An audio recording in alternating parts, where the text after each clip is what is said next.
ಇನ್ನು ಮಹೇಶ್ ಶೆಟ್ಟಿ ತಿಮರೋಡಿ ಬೆಂಬಲಿಗರಿಗೂ ಕೂಡ SIT big shock ಅನ್ನು ಕೊಟ್ಟಿದೆ. ಮರ್ಮಸ್ಥಳ ಫೈಲ್ಸ್ ಪ್ರಕರಣದ ತನಿಖೆ ಈಗ ಮತ್ತಷ್ಟು ತೀವ್ರಗೊಂಡಿದೆ. ತಿಮರೋಡಿ ಬೆಂಬಲಿಗರಿಗೆ ಮರ್ಮಸ್ಥಳ ಫೈಲ್ಸ್ ಪ್ರಕರಣದ ತನಿಖೆ ತೀವ್ರ. ತಿಮರೋಡಿ ಬೆಂಬಲಿಗರಿಗೆ ಎಸ್ಐಟಿ ಬುಲಾವ್. ತಿಮರೋಡಿ ಜೊತೆಗಿದ್ದವರಿಗೆ ಈಗ ಎಸ್ಐಟಿ ವಿಚಾರಣೆಯ ಬಿಸಿ ಮುಟ್ಟಿಸಿದೆ. 3 ನೋಟಿಸ್ ಕೊಟ್ಟ ಬಳಿಕವೂ ತಿಮರೋಡಿಯ ಸುಳಿವಿಲ್ಲ.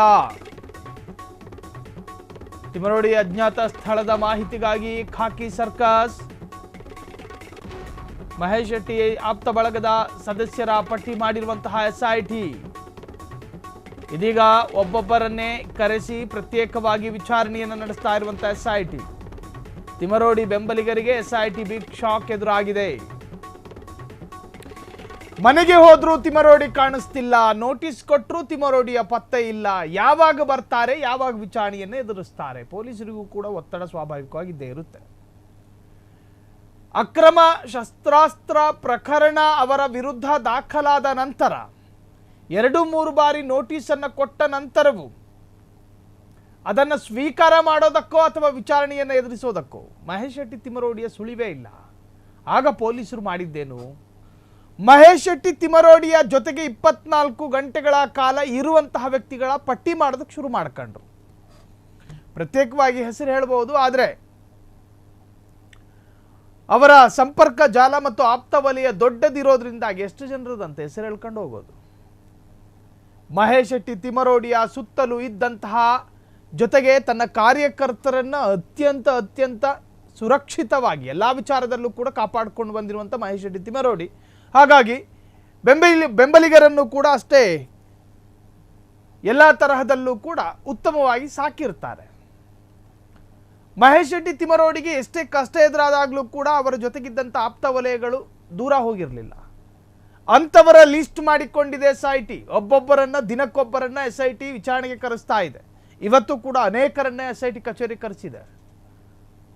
ಸುದೀರ್ಘವಲ್ಲದೇ ಇದ್ದರೂ ಅರ್ಧ ಗಂಟೆಯ ವಿಚಾರಣೆಯನ್ನು ಕೂಡ ಎದುರಿಸ್ತಾ ಇದ್ದಾರೆ ಮಹೇಶ್ ಶೆಟ್ಟಿ ತಿಮರೋಡಿ ಆಪ್ತ ಬಳಗ. ಅವರ ಫೋನನ್ನು ಚೆಕ್ ಮಾಡಲಾಗ್ತಾ ಇದೆ. ಮಹೇಶ್ ಶೆಟ್ಟಿ ತಿಮರೋಡಿಗೆ ಯಾವುದಾದ್ರೂ ದೂರವಾಣಿ ಫೋನ್ನಿಂದ ಫೋನ್ಗಳು ಹೋಗ್ತಾ ಇದೆಯಾ ಅಥವಾ ಈ ಫೋನ್ಗಳಿಗೆ ಅವರ ಕಾಲ್ಗಳೇನಾದರೂ ಬರ್ತಾ ಇದೆಯಾ? ಮಹೇಶ್ ಶೆಟ್ಟಿ ತಿಮರೋಡಿಯ ಅಧಿಕೃತ ನಂಬರ್ ಸ್ವಿಚ್ ಆಫ್ ಬರ್ತಾ ಇದೆ. ಒಂದೋ ನೆಂಟರ ಮನೇಲಿ ಇರಬೇಕು ಅಥವಾ ಸಂಬಂಧಿಕರ ಮನೇಲಿ ಇರಬೇಕು ಅಥವಾ ಸೌಜನ್ಯ ಹೋರಾಟಗಾರರ ಏನಾದರೂ ಮನೆ ಮಾಡಿಕೊಟ್ಟಿರಬೇಕು. ಇದಲ್ಲದೆ ಹೊರತುಪಡಿಸಿದ್ರೆ ಬೇರೆ ಗ್ರಹಕ್ಕೇನು ಹೋಗೋದಕ್ಕೆ ಸಾಧ್ಯ ಇಲ್ವಲ್ಲ. ಕರ್ನಾಟಕದಲ್ಲೇ ಇದ್ದಿರಬೇಕು, ಆದರೆ ಎಲ್ಲಿ? ಕರ್ನಾಟಕ ಬಾರ್ಡರ್ ದಾಟಿ ಹೋಗಿರ್ಲಿಕ್ಕಿಲ್ಲ ಅನ್ನೋದು ಖಾತ್ರಿ.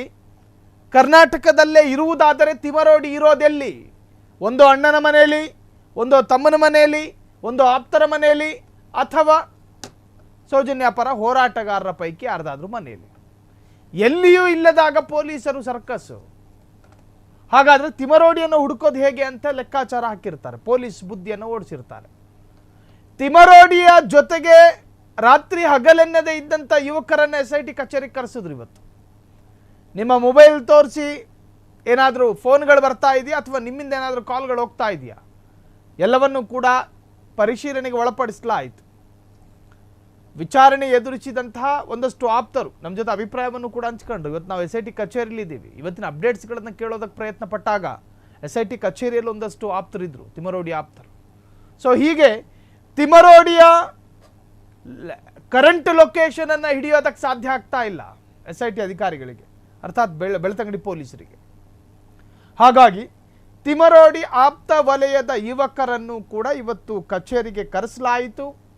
ಒಂದಷ್ಟು ವಿಚಾರಣೆಯನ್ನು ಕೂಡ ಮಾಡಲಾಯಿತು ಅನ್ನೋ ಮಾಹಿತಿ ಲಭ್ಯವಾಗಿದೆ. ಒಂದು ವೇಳೆ ಮಹೇಶ್ ಶೆಟ್ಟಿ ತಿಮರೋಡಿ ಇರುವ ಜಾಗದ ಸುಳಿವು ಸಿಕ್ಕರೆ ಅರೆಸ್ಟ್ ಖಂಡಿತ ಎಂದು ಹೇಳಲಾಗ್ತಿದೆ. ಕ್ಷಣ ಕ್ಷಣದ ಸುದ್ದಿಗಳಿಗಾಗಿ ಫ್ರೀಡಂ ಟಿವಿ ಸಬ್ಸ್ಕ್ರೈಬ್ ಮಾಡಿ, ಲೈಕ್ ಮಾಡಿ ಹಾಗೂ ಫಾಲೋ ಮಾಡಿ.